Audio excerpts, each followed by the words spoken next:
Well, before summer recess, the U.S. House had a busy week with votes planned on immigration and scaling back regulations and more. But then the House Speaker shut down the chamber early to avoid votes on releasing the Jeffrey Epstein files.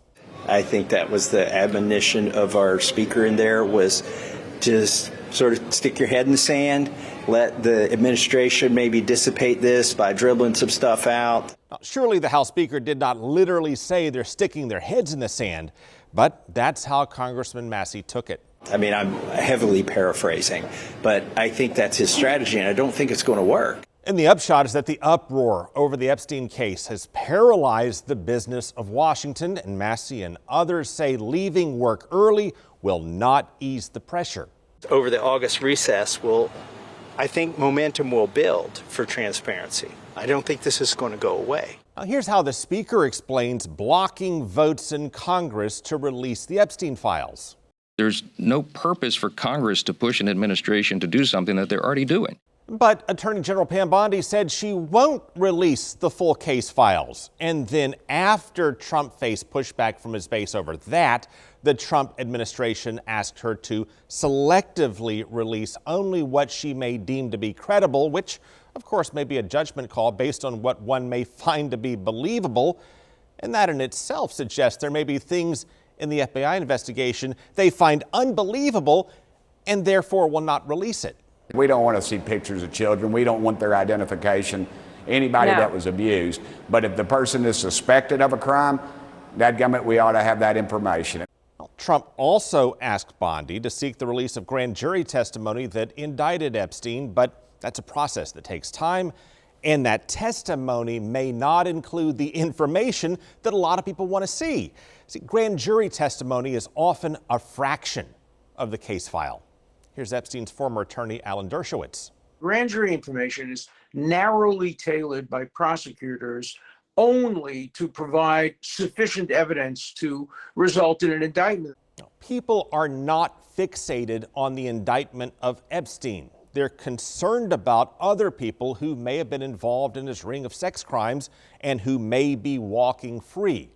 And if that exists, it may be in the case files that Bondi and Trump will not release.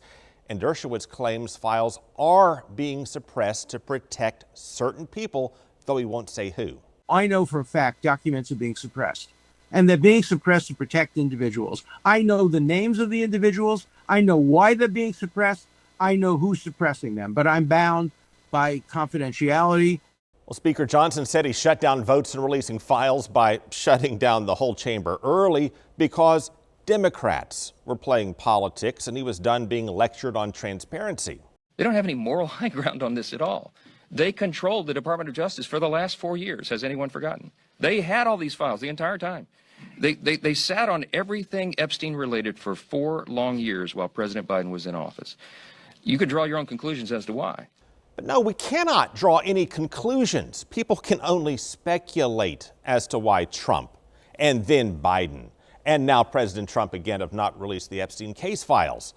There appears to be a lack of moral high ground across the board. And that, combined with unanswered questions, make people from both parties wonder what, if anything, both parties may be trying to hide. And that also leads us to the blaze of conflicting statements and actions in Washington.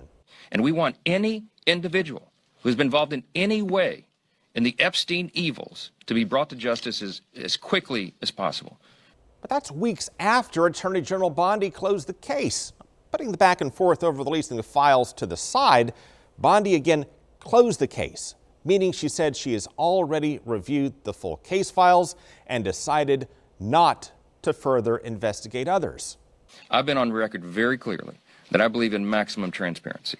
To a point, when Trump pushed back on releasing the case files, the Speaker then clarified his position by saying the Trump administration needs space to do what it's doing. I don't understand what the interest or what the fascination is. I really don't. I think really only pretty bad people, including fake news, want to keep something like that going. And as the pressure grows, Congress and the Justice Department have turned their interest to Epstein's partner in crime, Ghislaine Maxwell.